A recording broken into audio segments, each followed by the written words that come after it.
And I say so because education is probably the most important instrument that we can use to sharpen our human capital.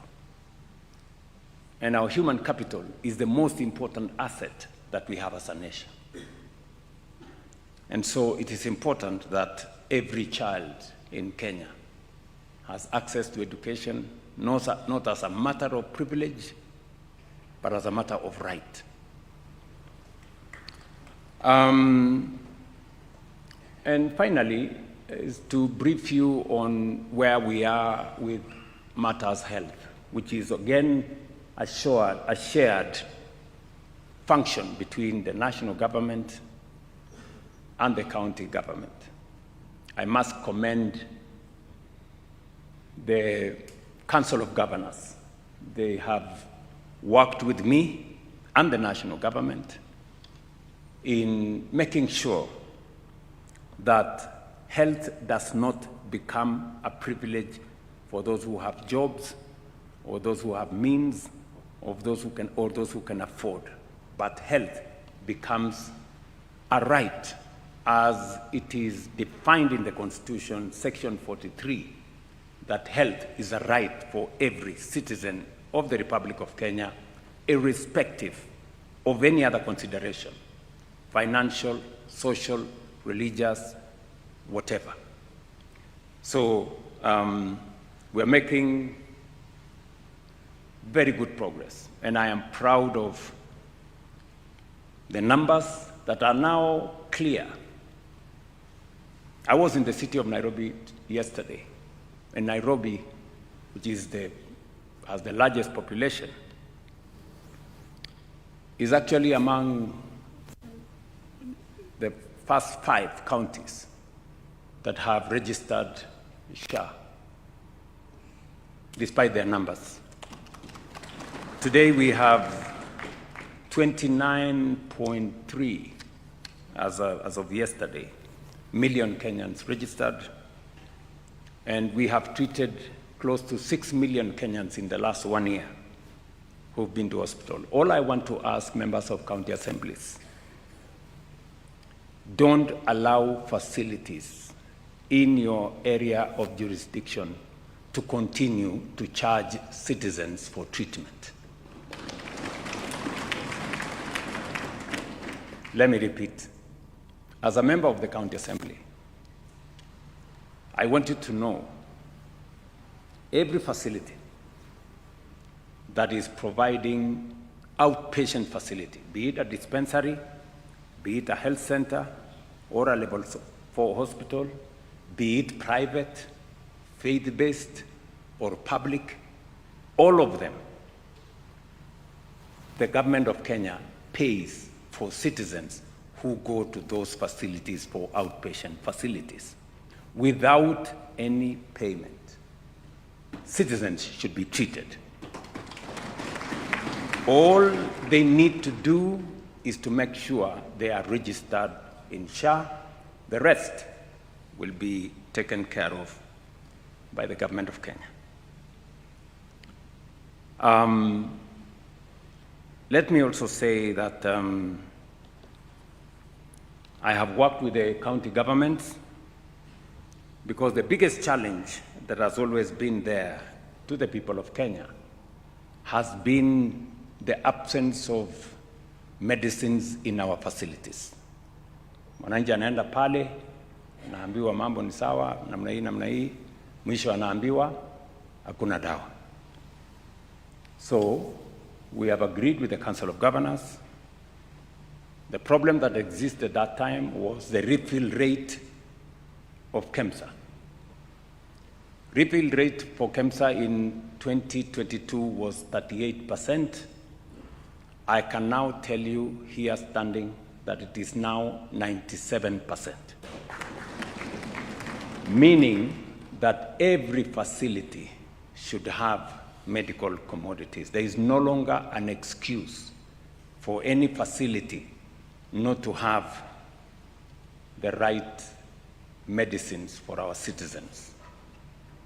And as county assembly members, please, I want to enlist your support in making sure that we red flag and we profile those facilities that either continue to charge citizens or continue to tell us there is no medicine.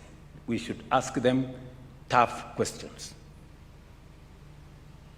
I think that goes to the heart of what Prime Cabinet Secretary was saying, that your oversight responsibility includes making sure that those facilities are working. Members, I have told you about, I wanted to say one more thing. We are, one of the most serious challenges that we face as a nation is unemployment. All of you, I know, you wake up in the morning, you find people, and we have challenges of unemployment, and we have to be deliberate and intentional on how we create jobs. And that is why we have rolled out 4 different programs. We have our housing, markets, and hostels program that now employ close to 500,000 Kenyans, and God willing, by next year, it should be able to employ 1 million young people. I was a month ago with the professionals. These are engineers from the mechanical engineers, structural engineers, electrical engineers, other professionals in that space. And we have recruited about 6,000 of them to help us, to monitor and oversight, working with other consultants. We have also the digital jobs space, which I did ask county assemblies to identify at least one spot in their wards so that we can work with the members of parliament to build at least an ICT hub so that you can have 100, 200, 300 young people working on our digital jobs space. And again, I remember telling members of this assembly that there is an opportunity for you to sponsor. And sponsor in this case does not mean you pay. You just assist them to know where they can get opportunities to work outside Kenya. And all this is moving in the right direction. Today we have 1.6 million Kenyans that were not working in 2022. They are working today in all the programs we have done. And we will continue to open those opportunities. Recently, I was in different parts of the country on the business support that we are extending to our micro, small, and medium enterprises under the Nyota program.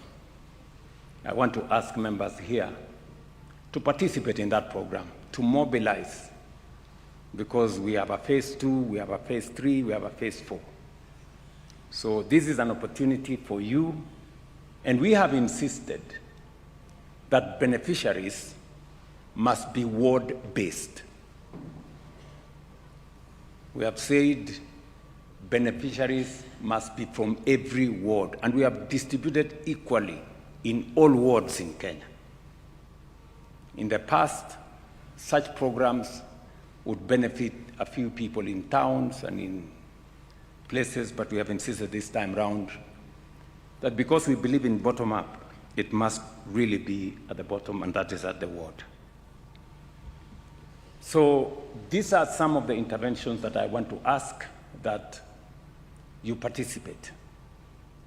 As I have said, all these programs are not programs tailored for political reasons.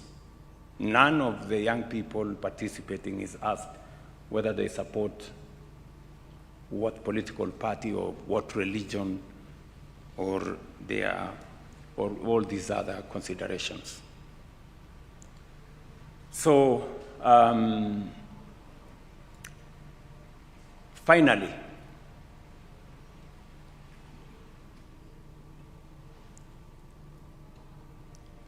we are talking about the foundation we have laid. We've dealt and consolidated and stabilized our economy. We've transformed our agriculture. We have stabilized our health. We have worked on job creation. But there is more to be done. That's a good foundation. But going into the future, there are three things we must do. Number one, it's not enough to carry out the agriculture we are doing under rain-fed agriculture. The future, with climate change, with limited agricultural land under rain-fed agriculture, the future is now in water harvesting, water storage, and irrigation. And the plan is to have at least 2.5 million acres under irrigation so that we solve the problem of food insecurity in a permanent way.